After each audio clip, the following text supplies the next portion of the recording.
La historia del Endurance es una de las más extraordinarias de supervivencia humana jamás contada. En agosto de 1914, mientras Europa se sumergía en el caos de la Primera Guerra Mundial, un hombre llamado Ernest Shackleton tenía la mirada puesta en un objetivo completamente diferente: conquistar el último continente inexplorado de la Tierra. Shackleton ya era conocido por sus anteriores expediciones antárticas. En 1907, había intentado llegar al Polo Sur, quedándose a solo 180 kilómetros antes de verse obligado a dar la vuelta. Ahora, con 40 años, planeaba algo aún más ambicioso: cruzar todo el continente antártico a pie, de un extremo a otro, pasando por el Polo Sur. Un viaje de más de 2.900 kilómetros a través del hielo más inhóspito del planeta. Para esta misión titánica, Shackleton reunió a 27 hombres, cada uno seleccionado no solo por sus habilidades técnicas, sino también por su temperamento. Sabía que en las condiciones extremas que enfrentarían, el carácter de un hombre podía ser tan importante como su experiencia. El barco que los llevaría a la Antártida era el Endurance, una embarcación de 3 mástiles construida específicamente para navegar en aguas polares. Su casco de madera de roble y abeto noruego tenía un grosor de 76 centímetros en algunos puntos, diseñado para resistir la presión del hielo. El nombre del barco, Resistencia en español, resultaría proféticamente apropiado para el 8 de agosto de 1914. El Endurance zarpó de Plymouth, Inglaterra. La noticia del estallido de la Primera Guerra Mundial llegó cuando estaban en camino, y Shackleton telegrafió al almirantazgo británico ofreciendo el barco y la tripulación para el esfuerzo bélico. La respuesta fue clara y concisa: proceda. El rey Jorge V había dado su bendición personal a la expedición, y el gobierno consideraba que el prestigio nacional que podría aportar era valioso, incluso en tiempos de guerra. Tras hacer escala en Buenos Aires para reabastecerse y recoger al último miembro de la tripulación, el Endurance navegó hacia la isla Georgia del Sur, una remota estación ballenera en el Atlántico Sur. Allí, los experimentados capitanes balleneros advirtieron a Shackleton que las condiciones del hielo ese año eran excepcionalmente malas. El mar de Weddell, por donde planeaban acceder a la Antártida, estaba más congelado de lo habitual.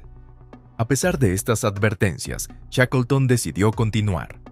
El 5 de diciembre de 1914, el Endurance dejó atrás Georgia del Sur y puso rumbo sur hacia el mar de Weddell. Durante las primeras semanas, el progreso fue lento pero constante, navegando entre témpanos de hielo cada vez más numerosos. La tripulación observaba con asombro el paisaje polar. Icebergs gigantescos, focas descansando sobre placas de hielo y pingüinos curiosos que se acercaban al barco. Sin embargo, a medida que avanzaban hacia el sur, el hielo se volvía más denso. El 15 de enero de 1915, a solo un día de navegación de su punto de desembarco previsto en la bahía Basel, el Endurance quedó atrapado en el hielo. Al principio, Shackleton no se preocupó demasiado. Era común que los barcos quedaran temporalmente inmovilizados en el hielo antártico. Esperaban que los vientos cambiaran y abrieran un canal para continuar.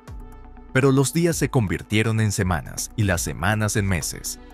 El Endurance estaba firmemente aprisionado en un mar congelado que se movía lentamente con las corrientes oceánicas. La tripulación estableció una rutina a bordo: mantenimiento del barco, observaciones científicas, caza de focas y pingüinos para complementar sus provisiones, y actividades recreativas para mantener alta la moral.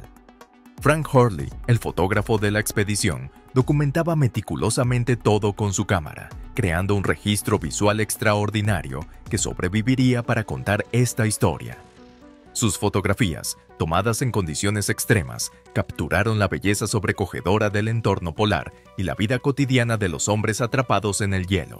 A medida que el invierno antártico se intensificaba, con temperaturas que descendían hasta los menos 30 grados centígrados y noches que duraban casi 24 horas, la presión del hielo sobre el casco del Endurance aumentaba.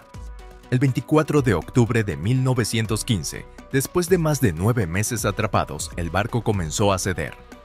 La madera crujía ominosamente mientras el hielo apretaba como un puño gigante. Shackleton dio la orden de abandonar el barco y establecer un campamento sobre el hielo. Durante semanas, la tripulación observó impotente cómo su hogar y medio de transporte era lentamente destruido. El 21 de noviembre de 1915, el Endurance finalmente se hundió bajo las aguas heladas del mar de Weddell, dejando a los 28 hombres varados sobre el hielo flotante, a más de 1.600 kilómetros de la tierra habitada más cercana. La situación era desesperada, pero Shackleton mantuvo la calma. «Los barcos vienen y van», les dijo a sus hombres, «pero lo que importa es que nosotros sigamos aquí». Esta actitud serena y decidida sería crucial para la supervivencia del grupo.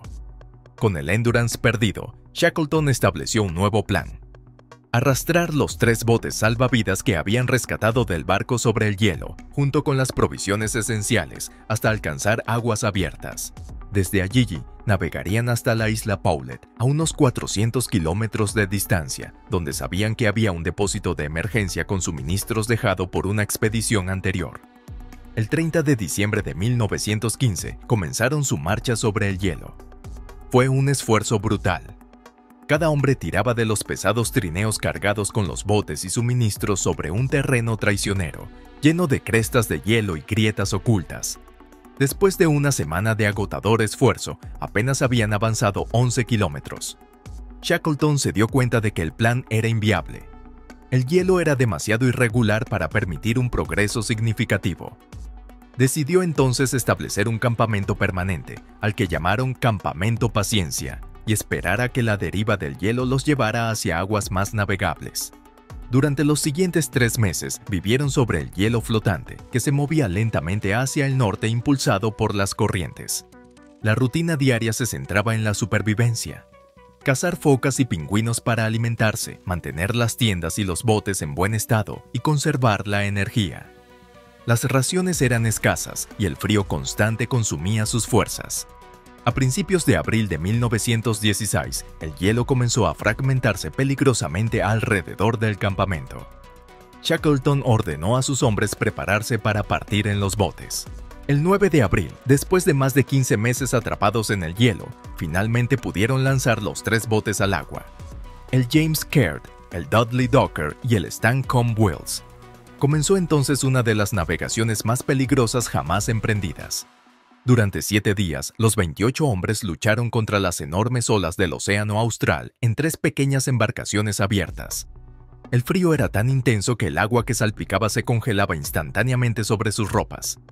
Dormían apiñados, empapados y ateridos, mientras se turnaban para achicar el agua que constantemente amenazaba con hundirlos. Su objetivo había cambiado. Ahora se dirigían a la isla Elefante, más cercana que la isla Paulet.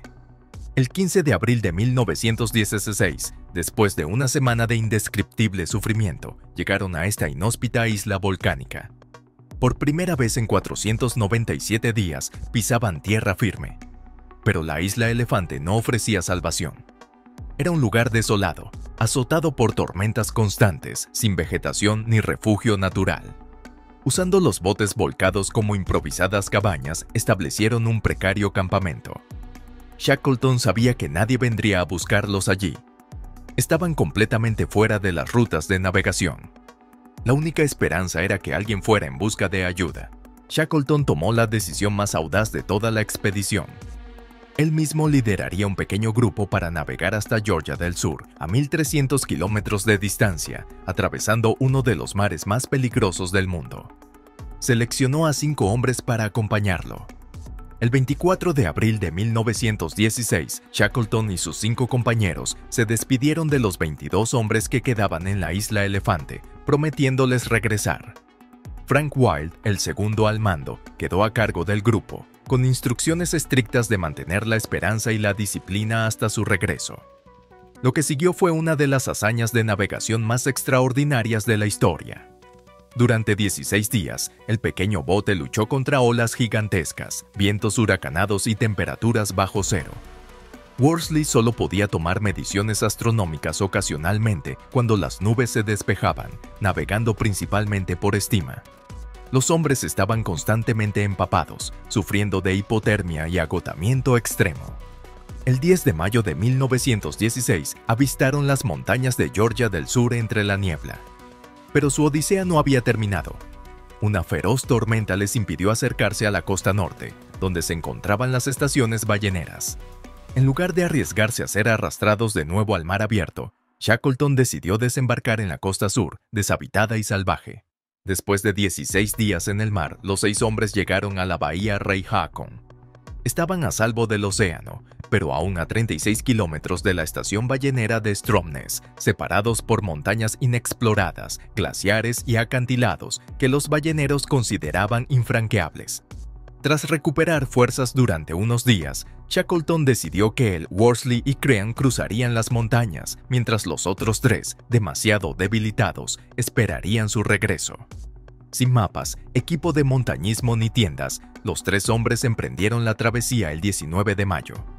Durante 36 horas, escalaron montañas, descendieron glaciares y vadearon ríos helados.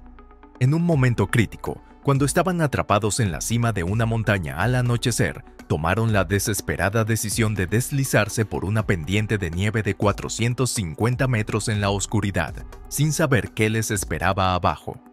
Finalmente, el 20 de mayo de 1916, exhaustos y desaliñados, llegaron a la estación ballenera de Stromness. Los balleneros apenas podían creer que estos 3 hombres harapientos hubieran cruzado las montañas que ellos consideraban impasables. Inmediatamente, Shackleton organizó el rescate de los 3 hombres que habían quedado en la otra costa de Georgia del Sur. Fueron rescatados al día siguiente por un barco ballenero, pero su principal preocupación eran los 22 hombres que esperaban en la isla Elefante. El primer intento de rescate a bordo de un pequeño ballenero fue rechazado por el hielo a solo 100 kilómetros de la isla. Shackleton lo intentó de nuevo con un barco prestado por el gobierno uruguayo, pero también fracasó. Un tercer intento con un barco ballenero tampoco logró atravesar la barrera de hielo. Finalmente, Shackleton consiguió que el gobierno chileno le prestara el Yelcho, un pequeño remolcador. El 30 de agosto de 1916, más de 4 meses después de haber dejado la isla Elefante, Shackleton regresó. Para su inmenso alivio, los 22 hombres estaban vivos. Contra todo pronóstico, Shackleton había logrado lo imposible: traer de vuelta con vida a todos los hombres que partieron con él, después de casi 2 años en las condiciones más extremas imaginables. Cuando regresaron a la civilización, descubrieron que el mundo había cambiado. La Primera Guerra Mundial seguía arrasando a Europa, y muchas de las noticias sobre su extraordinaria supervivencia quedaron eclipsadas por los horrores del conflicto. Varios miembros de la expedición se alistaron de inmediato y algunos murieron en combate. El propio Shackleton se alistó también. Después de la guerra organizó una nueva expedición antártica en 1921, pero su salud, deteriorada por las penurias sufridas, no resistió. El 5 de enero de 1922, mientras el barco estaba anclado en Georgia del Sur, sufrió un ataque cardíaco fatal a los 47 años. Fue enterrado en la isla, por petición de su esposa, en el mismo lugar donde había comenzado su mayor aventura.